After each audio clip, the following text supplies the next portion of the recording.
ईश हमें देता है सब कुछ, हम भी तो कुछ देना सीखे। ईश हमें देता है सब कुछ, हम भी तो कुछ देना सीखे। बढ़ते हैं मूड्स की third and last category, subjunctive mood की तरफ। A verb is said to be in the subjunctive mood if it expresses a wish or hope or a desire or intention or a situation which is unreal or contrary to fact. यानी कि एक verb subjunctive mood में कहलाता है अगर वो एक wish या होप यानी कि अभिलाषा को दर्शाता हो, या एक डिजायर या इंटेंशन यानी कि इच्छा या इरादा को दर्शाता हो, या फिर एक ऐसे सिचुएशन को दर्शाता हो जो वास्तविक नहीं है या संभव नहीं हो सकते। सब्जंक्टिव मूड के इन तीनों कंडीशंस में से पहले दो कंडीशंस प्रेजेंट सब्जंक्टिव के अंतर्गत कहलाते हैं और तीसरा वाला कंडीशन पास्ट सब्जंक्टिव के अंतर्गत रखा जाता है। सबसे पहले प्रेजेंट सब्जंक्टिव की बात करते हैं। हालांकि ये एक कॉम्प्लेक्स टॉपिक है, इसे अच्छे से समझने के लिए आपके पास क्लाउज और वॉइस की नॉलेज होनी चाहिए। फिर भी इसकी बेसिक्स मैं आपको यहाँ पर समझाने की कोशिश करता हूँ। इसको डिटेल में समझाने के लिए मैं फ्यूचर में इस पर एक सेपरेट वीडियो लेक्चर अपलोड करूँगा जब मैं क्लाउज और वॉइस पढ़ा चुका रहूँगा। फिलहाल आप इसके बेसिक्स पर ध्यान दीजिए। देखिए, प्रेजेंट सब्जंक्टिव में भी आप हमेशा इस बात का ध्यान रखें कि सब्जेक्ट चाहे कुछ भी क्यों ना हो, इसमें हम हमेशा वर्ब की सिंपलेस्ट फॉर्म का ही यूज करते हैं। जैसे गॉड ब्लेस यू, ये एक विश है, इसीलिए ब्लेस वर्ब यहाँ पर प्रेजेंट सब्जंक्टिव मूड में है, इसीलिए हमने यहाँ पर वर्ब की सिंपलेस्ट फॉर्म का यूज किया है।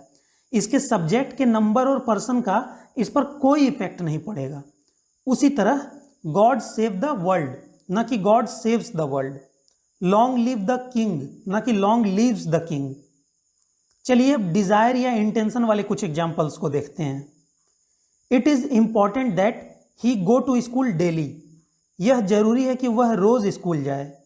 इस सेंटेंस में हम ही के साथ गोज का यूज नहीं कर सकते क्योंकि इस सेंटेंस में एक डिजायर या इंटेंशन यानी कि इच्छा निहित है, इसलिए गो वर्ब यहाँ पर प्रेजेंट सब्जंक्टिव मूड में है, इसीलिए यहाँ पर इसकी सिंपलेस्ट फॉर्म का ही यूज होगा चाहे सब्जेक्ट कुछ भी क्यों ना हो। उसी तरह it is essential that she be here, यह जरूरी है कि वह यहाँ रहे या वह यहाँ हो। चूंकि इसमें भी एक डिजायर यानी कि इच्छा निहित है, इसलिए यह सब्जंक्टिव मूड में है, इसीलिए हमें यहाँ पर दैट के बाद आने वाले क्लाउज में सी के बाद इज का प्रयोग नहीं करना है बल्कि बी का यूज करना है, क्योंकि इज एम आर का सिंपलेस्ट फॉर्म बी होता है।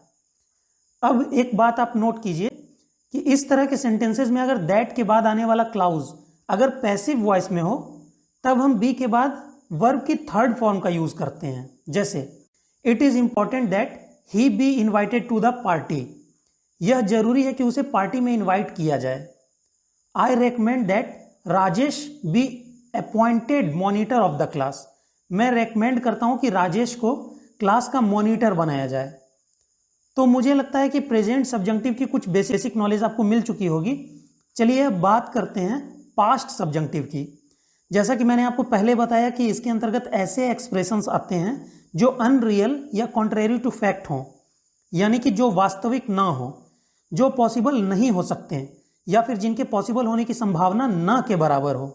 जैसे अगर मैं चिड़िया होता तो मैं आकाश में उड़ सकता। If I were a bird I could fly in the sky, ये एक ऐसी कल्पना है जो पॉसिबल नहीं हो सकती। क्या मैं चिड़िया हो सकता हूं? नहीं हो सकता, इसीलिए ये सब्जंक्टिव मूड में है। पास्ट सब्जंक्टिव मूड के बारे में आप एक बात नोट कीजिए कि इसमें हम वर्ब की सेकेंड फॉर्म का यूज करते हैं और वाज के बजाय वर का यूज करते हैं, चाहे सब्जेक्ट कुछ भी क्यों ना हो। जैसे कुछ एग्जाम्पल्स देखिए, काश मैं करोड़पति होता, I wish I were a millionaire. अगर मैं तुम्हारी जगह होता तो मैं ऐसा नहीं करता। If I were you I wouldn't do that.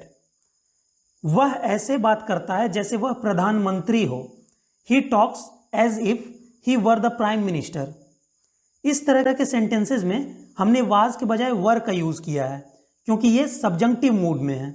उसी तरह अब कुछ और एग्जाम्पल्स देखिए जिनमें हमें वर्ब की सेकेंड फॉर्म यूज करनी होती है। जैसे what would you do if you see a dinosaur. ये एक गलत सेंटेंस है। अगर आप एक डायनासोर को देखते हैं तो आप क्या कीजिएगा? इसकी सही इंग्लिश होगी what would you do if you saw a dinosaur. यहां हमने वर्ब की सेकेंड फॉर्म यूज की है क्योंकि ये पास्ट सब्जंक्टिव मूड में है। एक और एग्जांपल देखिए, वह ऐसे चलता है जैसे पूरी धरती उसी की हो।